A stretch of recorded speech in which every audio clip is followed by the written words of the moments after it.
Yeah, moving on to the guest part of it. I didn't think we had a guest on till like we were 40 something episodes in or something like Really? that. Yeah, it was a while. And it What was would still you guys talk about for the first 39 episodes? Jesus, I don't know. Just a lot of bullshit. Just like the same thing. Like we would write stuff down that we experienced through the week. You know, like we were talking about earlier. Like being mad at the grocery store. Why is this in this aisle? Shouldn't it be in a different aisle? Yeah. We write that down and we try our best to like reenact it, but sometimes that doesn't always work. Mm-hmm. Like reenacting the energy of a situation you had from Right. earlier. Yeah, because it's like there's nothing like the first time you're mad at something or like upset about something. Yeah. Like you tell You're it right. very genuinely, and so to sit down and be like, "Remember that thing we already went over?" Yeah. Yeah. So that kind of died down. Yeah. That's how I kind of feel about my Humpty Dumpty joke sometimes. Because like the first time I ever told that joke, I was just like with some friends, and they're like, Mason, what are you pissed about? I'm like, I'm just thinking about fucking Humpty Dumpty. Like, then I told that at Riff Mike. Somebody brought up Humpty Dumpty at Riff Mike, and I brought it up again. I just feel like every time I tell it, it just gets a little less authentic.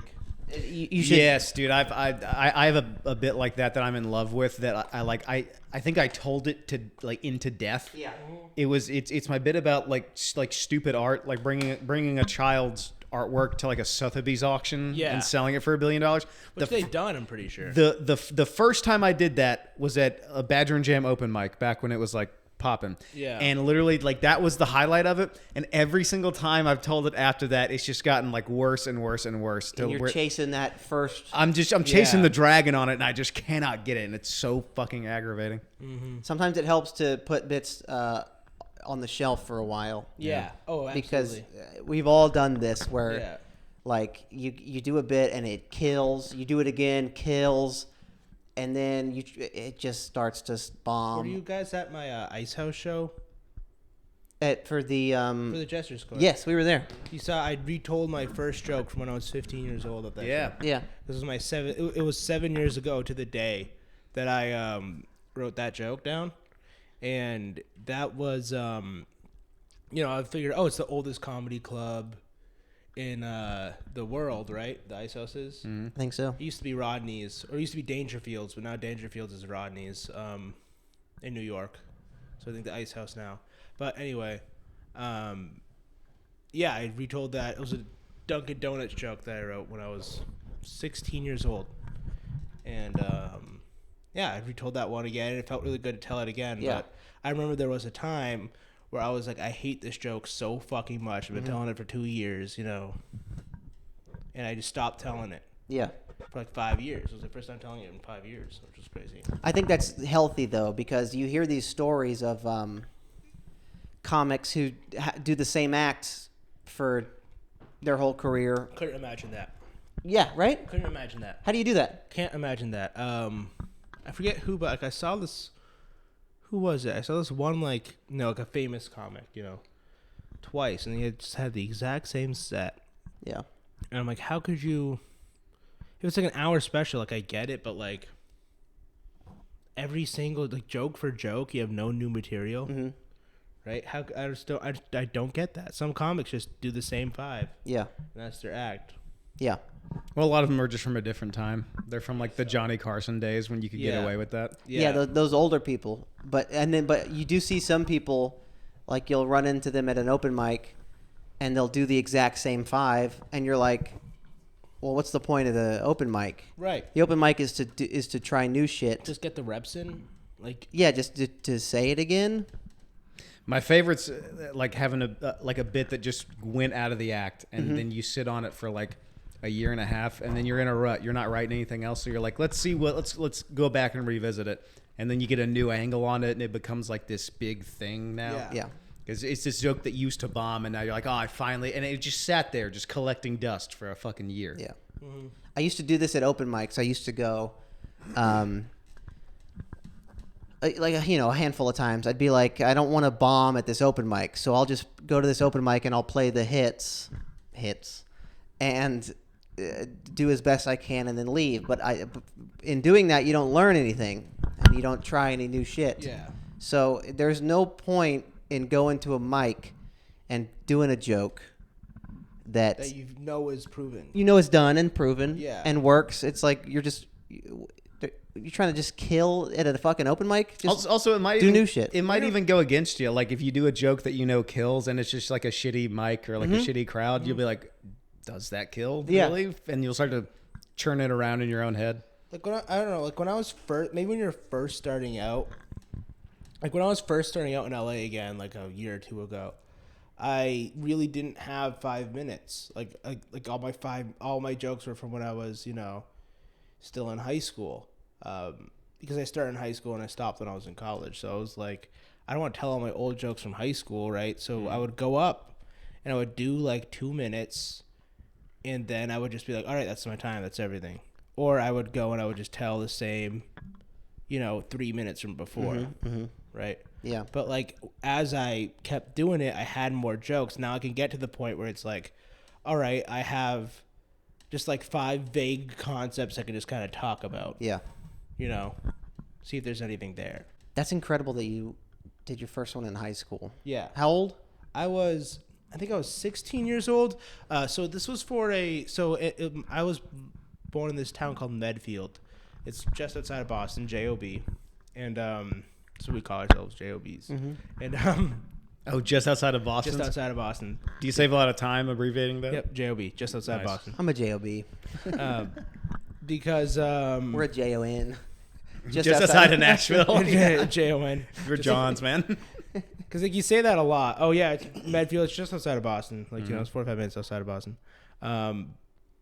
So we had the show called Medfield After Dark, and it was a once-a-year comedy show, and they had a host for it, right?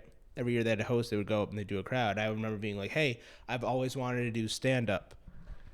Could I do stand-up in between each set, like each sketch?" And they had said, "Yeah, sure. Can you write 20 minutes of stuff?" And I was like, "Yeah, sure, easily." You agreed to it? Yeah, I was like, "Oh, 20 minutes? I could do 20 minutes." Easy. And first time I did. You did? I sat down. I wrote 20 minutes. And Fucking how, dude? I think I was just sitting. I wanted to do stand up my whole life. I just had 20 minutes just sitting there. Just of ideas. And it wasn't a good 20 minutes, but I was able to talk for a couple minutes while they were setting up these sketches from behind me, right? And they wrote about it I was on the front page of the town paper. If you Google Mason Hajj Hometown Weekly, you can still find the article. I was on the front page of the paper. Did you keep a copy? I did, but I lost it. Oh my god! If anyone from Medfield is watching this and they somehow have a copy of that paper, Keep that. Send it to us. I will pay. I will pay. DM me. I'll pay you for it. I don't think anyone does have it, but Please do that. Mm-hmm. That's a credit, man. But I'll pay. I'll pay for it. I'm sure the library has a copy. But there was that, and then it was so good. People were talking about it or whatever. There was 100 people in that crowd. It was a big crowd. They hired me. Didn't hire me. They asked me to do it again next year, and I just ate a bag because I was like, I could write another 20 minutes, and that's when I was humbled and I realized, oh, you can't just write 20 minutes. Yeah. I still don't have 20 minutes. So I just ate a fucking bag that second go around, and I remember just feeling like shit. I went to school for comedy and marketing, and I went up at a couple open mics, and I just bombed that open mics all throughout Boston. I had a bombing streak. Bombing streak. And and Emerson was just such a weird place to do stand up. It was such a weird place to do comedy in general, but especially stand up. Yeah. It was just a different type of stand up there. Is it? I've heard different things between stand up and Emerson So stand up. Because we didn't go to college to learn. We just hit an open mic. most people don't. That's right. Most people don't. You really shouldn't. If you're trying to be a stand up comedian, I will say, if you're trying to be a stand up comedian, that is not the way to do it. Yeah.